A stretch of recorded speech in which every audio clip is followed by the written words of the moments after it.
জয় গুরু নমস্কার। Astro BRS সকলকে স্বাগত জানাই। আশা করি সকলে ভালো আছেন। আজ আবার মান্থলি রাশিফল নিয়ে আলোচনা করবো এবং আজকে আলোচনা করবো 2025 জুন মাস কেমন যেতে চলেছে কর্কট রাশির জাতক বা জাতিকাদের, সেই নিয়ে শুরুতেই বলবো এই আলোচনা আপনাদের জীবনে 40 থেকে 50 ভাগ ফলিত হবে। কেউ দয়া করে ভাববেন না এটা আপনাদের জীবনে 100% ফলিত হতে চলেছে। তার কারণ হচ্ছে বর্তমান পরিস্থিতি অনুযায়ী যার ব্যক্তিগত লগ্ন গোষ্ঠীর পরিস্থিতির সঙ্গে যতটা বেশি ম্যাচ করবে তার সঙ্গে ততটাই বেশি ফলিত হবে। এবং এটি কারোর ব্যক্তিগত লগ্ন গোষ্ঠী নিয়ে আলোচনা নয়, সেটা মাথায় রেখে দেখবেন। যাদের ব্যক্তিগত লগ্ন গোষ্ঠীর গ্রহের স্থিতি অত্যন্ত খারাপ, দশা খারাপ চলছে, তাদের ক্ষেত্রে কিছু বৈষম্য হতে পারে। এর উদ্দেশ্য হচ্ছে যা কিছু ভালো রয়েছে তা দেখে যেন আরো ভালোভাবে প্ল্যান করতে পারেন এবং যা কিছু নেগেটিভ বা খারাপ রয়েছে তা দেখে যেন সতর্ক বা সাবধান হতে পারেন।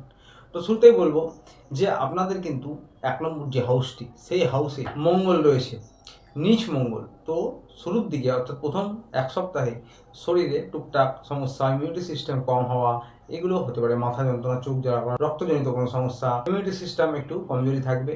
প্রথম সপ্তাহের পর থেকে এর প্রভাবটা কেটে যাবে। মঙ্গল দৃষ্টি দিচ্ছে এই জায়গা থেকে আপনাদের 7 নম্বর হাউসে। তো স্বামী স্ত্রী যারা পার্টনারশিপ ব্যবসায় রয়েছেন এবং প্রেম ভালোবাসার মধ্যেও কিন্তু একটা অ্যাগ্রাসন থাকবে, রাগ জেদ, একটা হুটহাট রেগে যাওয়া, ছোট বড় জিনিসকে বড় করে তোলা, এই বিষয়গুলো থাকবে। বিশেষ করে এই প্রভাবটা প্রথম সপ্তাহে অত্যন্ত বেশি থাকবে, তারপর থেকে এর প্রভাব কমে যাবে। পার্টনারশিপে যারা ব্যবসায় রয়েছেন তাদের সঙ্গে মনোমালিন্য, মতান্তর হতে পারে বিশেষ করে।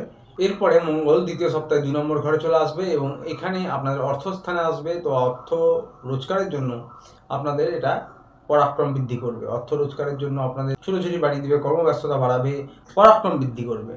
এবং আপনাদের কিন্তু 3 নম্বর হাউস যেটা, সেইখানেও কিন্তু শনির দৃষ্টি হচ্ছে, ন্যায়ের দেবতা, কর্মের দেবতা, ভাগ্যস্থান থেকে 3 নম্বর হাউসে দৃষ্টি দিচ্ছে। যার অর্থ হচ্ছে আপনাদের কিন্তু এই মাসটা একটু কর্মব্যস্ততায় কাটবে, পরিশ্রম বাড়বে, কাজের চাপ বাড়বে, আপনাদের পরাক্রম সাহসও কিন্তু বাড়বে। তবে প্রথম সপ্তাহে কিন্তু না, এই বিষয়টা মাথায় রাখবেন। প্রথম সপ্তাহে আত্মবিশ্বাস কম হতে পারে, মনে একটা ভয় কাজ করতে পারে বড় কোনো কাজ করতে গিয়ে। প্রথম সপ্তাহের পর সেই প্রভাব কেটে যাবে। প্রথম সপ্তাহের পর আত্মবিশ্বাস বাড়বে, পরাক্রম বাড়বে। 4 নম্বর হাউসে কিন্তু দেবগুরু বৃহস্পতি রাহু উভয় দৃষ্টি রয়েছে। পরিবারের জন্য আপনারা দায়িত্ব কর্তব্য নিতে পারবেন, তবে আপনাদের কিন্তু হুটহাট রেগে যাওয়া বা হঠকারী সিদ্ধান্ত নেওয়া, এই সব থেকে একটু বিরত থাকতে হবে। বাড়ির যারা বড় রয়েছে, বাবা মা, শ্বশুর শাশুড়ি, তাদের স্বাস্থ্যের খেয়াল রাখুন। আপনাদের কিন্তু সন্তানরা একটু আধটু অবাধ্য হতে পারে। পড়াশোনার জন্য বলবো প্রথম সপ্তাহটা একটু সমস্যা হতে পারে। মন না লাগা পড়ায়, মনে একটা অস্থিরতা বা মানসিকভাবে আপনারা কিন্তু একটু হতাশ, ডিপ্রেশন এসব ভয়ে থাকতে পারেন। তো এইসব কারণে পড়াশোনায় কিন্তু মনোসংযোগ করা প্রথম সপ্তাহে একটু সমস্যা হতে পারে, এই বিষয়টি খেয়াল রাখতে হবে।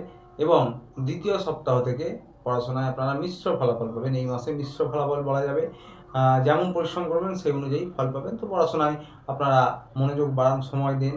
যারা উচ্চশিক্ষায় রয়েছেন, তন্ত্রমন্ত্র জিনিস নিয়ে পড়াশোনা করছেন, তাদের ক্ষেত্রেও বলবো যে আপনারা কিন্তু 50-50 মিশ্র ফলাফল পাবেন। যারা প্রেম ভালোবাসায় রয়েছেন তাদের উদ্দেশ্যে বলবো যে আপনাদের কিন্তু প্রেম ভালোবাসায় মিশ্র ফলাফল থাকছে। নিজেদের সম্পর্ক উন্নত করুন, একে অপরকে সময় দেন, সাহায্য করুন। আপনারা যারা প্রেম ভালোবাসায় রয়েছেন, যারা রিলেশনশিপে রয়েছেন, তারা কিন্তু কাজের জায়গায় অন্য কোনো কারোর প্রতি আকৃষ্ট হতে পারেন। যারা কাজের জায়গায় একই জায়গায় কাজ করেন এবং একে অপরের সঙ্গে এঙ্গেজ রয়েছেন, এরকম যারা রয়েছেন তাদেরও ক্ষেত্রে কিন্তু অন্য কারোর প্রতি আকৃষ্ট হওয়া বা একটা সম্পর্ক থেকে বেরিয়ে নতুন একটা সম্পর্কে যাওয়া, এরকম কিন্তু পরিস্থিতি তৈরি হতে পারে। তো এই বিষয়টা খেয়াল রাখবেন। যার জন্য বললাম মিশ্র ফলাফল, কারণ মতান্তর এইসব নিয়ে টুকটাক সমস্যা ক্রিয়েট হতে পারে এবং আপনাদের আবার ঘোরাফেরা, আনন্দ হুল্লোড় মাঝে মাঝে হতে পারে। প্রথম সপ্তাহে কিন্তু একটু সময়টা খারাপ যাবে।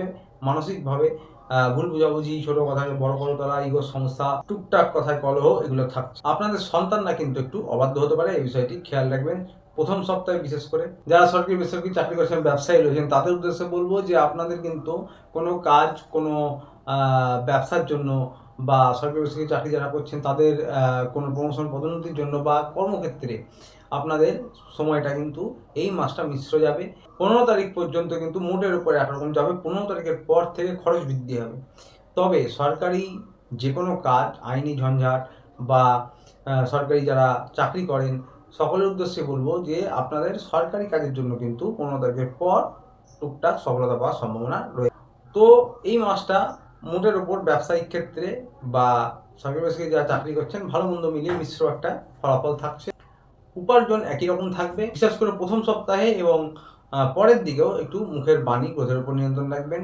যারা সিনিয়র কলিগ, বস, ম্যানেজার রয়েছে তাদের সঙ্গে সম্পর্ক উন্নত করার চেষ্টা করবেন। যারা আপনাদের ব্যবসায়ী মহাজন রয়েছে তাদের সঙ্গে সম্পর্ক উন্নত করার চেষ্টা করবেন। তবে দূরস্থান যাওয়ার জন্য, বাইরে কোথাও যাওয়ার জন্য, শহরের বাইরে, রাজ্যের বাইরে, দেশের যে কোনো প্রান্ত 15 তারিখের পর থেকে বিশেষ করে সময়টা উপযোগী। এবং আপনাদের স্বাস্থ্য নিয়ে বলবো 6-8 দেবগুরু বৃহস্পতির দৃষ্টি রয়েছে, 6-এও রয়েছে, 8-এও রয়েছে, 12 নম্বরে দেবগুরু বৃহস্পতি নিজে বসে রয়েছে। তো বড় কোনো সমস্যা বা বিরাট বড় কোনো সমস্যা হবার নয়, তবে চোট আঘাত লাগা পাঁজরের দিকে, হ্যাঁ, এবং আপনাদের কিন্তু কোমরের নিচের অংশে পায়েও চোট আঘাত লাগার সম্ভাবনা রয়েছে। পেটজনিত যে কোনো সমস্যা হতে পারে, বদহজম বা আপনাদের ওজন বৃদ্ধি, হরমোনাল সমস্যা, এগুলো কিন্তু থাকছে। তার সাথে বলবো যে স্কিনের সমস্যাও হতে পারে দ্বিতীয় সপ্তাহের পর। যাদের বুকজনিত কোনো সমস্যা আছে তাদের টুকটাক সমস্যা ভোগাতে পারে, তবে বড় কোনো সমস্যা বা বিরাট বড় কোনো সমস্যা হওয়ার সম্ভাবনা নেই। এই সমস্যাগুলো হতে পারে। প্রথম সপ্তাহে রক্তজনিত কোনো সমস্যা ভোগাবে, high blood pressure, low blood pressure, রক্ত অল্পতা। তো প্রতিকার নিয়ে বলবো, যারা কর্কট রাশির জাতক জাতিকা রয়েছেন, আপনাদের অধিপতি চন্দ্রদেব, আপনারা প্রত্যহ ওম নমঃ শিবায় 108 বার জপ করতে পারেন করগুণে, এবং চোখ বন্ধ করে ধ্যানের মতনও 2 মিনিট 1 মিনিট করতে পারেন। বাড়ির ছাদে উঠোনের পাখিদের কিছু খাবার খান, অত্যন্ত ভালো প্রতিকার। তো আসছিল এই পর্যন্ত। ভিডিওটি ভালো লাগলে চ্যানেলটি অবশ্যই লাইক সাবস্ক্রাইব করে পাশে থাকবেন। দেখা হচ্ছে আবার পরের ভিডিওতে। তখন ভালো থাকবেন, সুস্থ থাকবেন। নমস্কার।